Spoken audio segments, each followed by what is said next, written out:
Books and bliss ક્લબના સ્થાપક doctor Sameer Savaliya નાની નાની વાતોમાં એવું હ્યુમર શોધી આવતા કે મને એમનાથી ડર લાગવા માંડ્યો કે આ મારા પર પણ જો આમ હ્યુમર કરશે તો હું શું જવાબ આપીશ.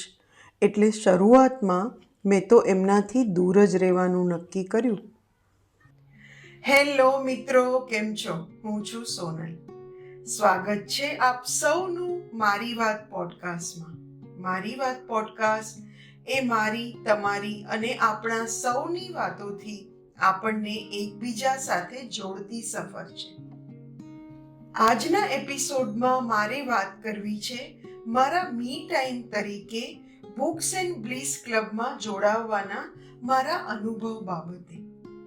ઉંમરના આ પડાવે મેં અનુભવ્યું કે મિત્રો પહેલા જેવા સરળતાથી નથી બની રહ્યા. જૂના મિત્રો એમની પોતાની જિંદગીમાં વ્યસ્ત છે.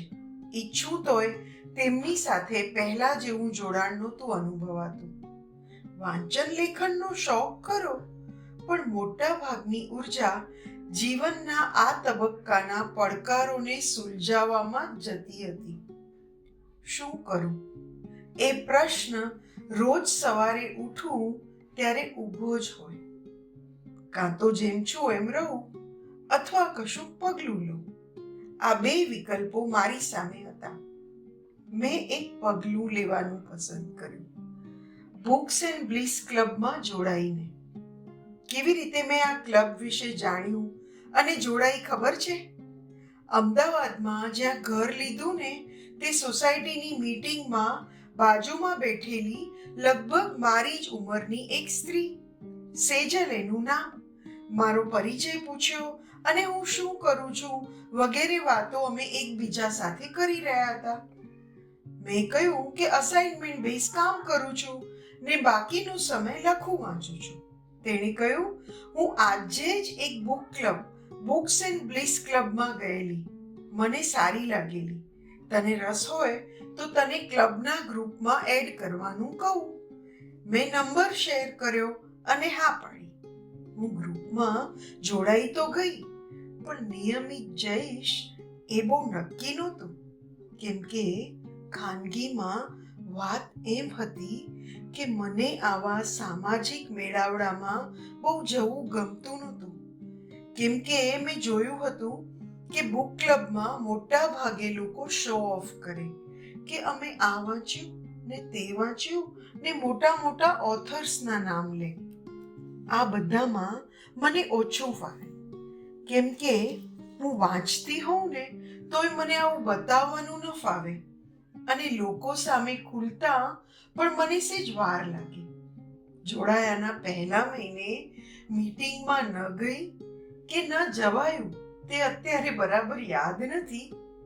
બીજી મીટિંગમાં ગઈ એવી ધારણાએ કે બુક વિશેની વાતો ને ગંભીર લોકો ને ગંભીર વાતાવરણ ને અમદાવાદના ભદ્ર સમાજના સાક્ષર લોકો ભેગા થઈ ને રામ જાણે શું શું વાતો કરતા હશે.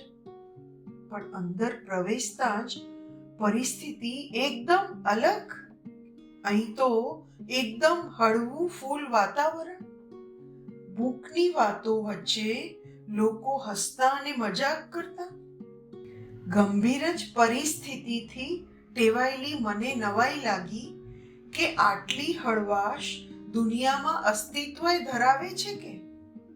બુક ક્લબના સ્થાપક ડૉક્ટર સમીર સાવલિયા નાની નાની વાતોમાં એવું હ્યુમર શોધી આવતા કે મને એમનાથી ડર લાગવા માંડ્યો કે આ મારા પર પણ જો આમ હ્યુમર કરશે તો હું શું જવાબ આપીશ. એટલે શરૂઆતમાં મેં તો એમનાથી દૂર જ રહેવાનું નક્કી કર્યું. આ બધા હ્યુમરની વચ્ચે એ મારી પહેલી જ મીટિંગમાં મેં લોકોને બુક રિવ્યૂ કરતા જોયા, બુક વિશેની વાતો કરતા સાંભળ્યા. ઇન્દિરા મેમને ક્વિઝ કરતા જોયા. મને લાગ્યું કે હું કૂવામાંના દેડકાની જેમ મારા કૂવામાંથી નીકળી રહી હતી અને એક નવી જ દુનિયા જોઈ રહી હતી. ઇન્દિરા મેમની આભા મારા મન પર છવાઈ રહી હતી. તેમને જોઈ મેં મનોમન નક્કી કરી લીધું કે મોટા થવું હોય ને તો આમ થવું. ભાષા, નોલેજ, સ્ટાઇલ બધું જ હતું તેમની પર્સનાલિટીમાં, અને છતાંય તેનો ભાર નહોતો અનુભવાતો.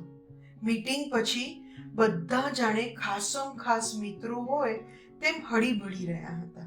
મને યાદ છે તે મીટિંગમાં હિરેનભાઈ ભટ્ટે મારી સાથે વાત શરૂ કરેલી. મને સારું લાગેલું, પણ બધા જ એકબીજાની સાથે સહજતાથી ભળતા હતા. તે પછી હું તો નિયમિત બુક ક્લબમાં જવા માંડી, જાણે કે હું આવું કશું શોધતી હતી અને મને મળી ગયું. દર મહિનાના પહેલા રવિવારે સવારે 8:30 થી 10:30 થતી આ મીટિંગમાં ડૉક્ટર સમીર સાવલિયા, ગ્રુપના સ્થાપક અને એડમિન તરીકે ઇન્ક્લુઝિવિટી, ઇક્વાલિટી, રિસ્પેક્ટફુલ ડાયલોગ અને ફન જેવી બુક ક્લબની વેલ્યુઝને સાચવતા અને જાળવતા જોવા મળે.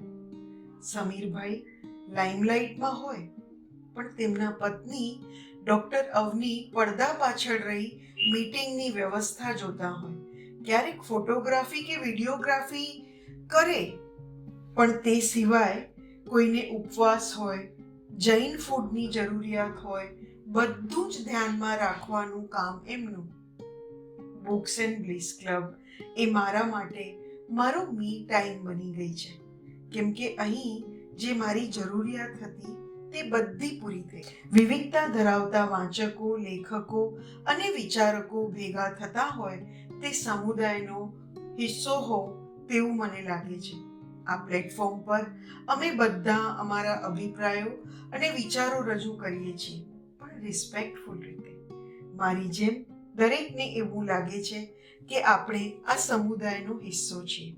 આવા વાતાવરણમાં હું પહેલી વખત બુકનું રિવ્યૂ કરવાની હિંમત કરી શકી. આમ તો ક્લબમાં લોકોને બુક રિવ્યૂ કરતા જોઈને મેં નક્કી જ કરી લીધું હતું કે હું પણ ઝડપથી બુક રિવ્યૂ કરીશ, પણ હિંમત ક્યાંથી લાવતી? બુક ક્લબના નોન જજમેન્ટલ વાતાવરણે મારામાં હિંમત ઊભી કરી. ક્લબમાંથી મને બીજી એક પ્રેરણા મળી, તે મારા વાંચનના વિસ્તારને વધારવાની. જે રીતે પુસ્તકની વાતો અહીં થાય તે આપણને વાંચવા ન પ્રેરે ને તો જ નવાઈ.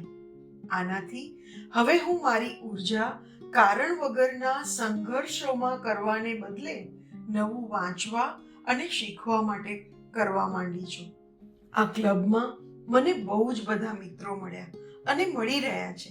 દર મહિને જાણે બધાને મળવાની રાહ જોતી હોઉં છું. મળીએ ત્યારે મીટિંગ ઉપરાંત શું વાંચી રહ્યા છીએ તેની ચર્ચા અને પુસ્તકોની આપ-લે કરીએ. હિરેનભાઈ જેવા પુસ્તકો ભેટ આપે અને મારા જેવા હકથી લઈ પણ લે. અહીં હું મારું લેખન શેર કરું છું. એન્યુઅલ એવોર્ડ જેવા કાર્યક્રમોમાં રજૂઆતો કરું છું. ઇન્દિરા મેમ, જગદીપ કોચર સર જેવા મેન્ટરની મદદ પણ લઉં છું. મારા જેવા કેટલાય બુક લવર્સ માટે આ બુક ક્લબ એ વ્યક્તિગત વિકાસની અને વિચારો અભિવ્યક્ત કરવાની સલામત જગ્યા બની છે. મારા માટે આ ક્લબ મને સતત એક્સપ્લોર કરવામાં અને બીજા સાથે જોડાવવા માટેનું માધ્યમ બની રહી છે. મિત્રો, મારી જેમ તમારો પણ આવો મી ટાઈમ હશે જ? જણાવતા રહેજો. આપણે સેમ પિંચ કરીશું. સમય કાઢી મારી વાત સાંભળવા માટે આપ સૌનો ખૂબ આભાર. આવતા એપિસોડમાં ફરી મળીશ નવી વાત સાથે. ત્યાં સુધી આવજો.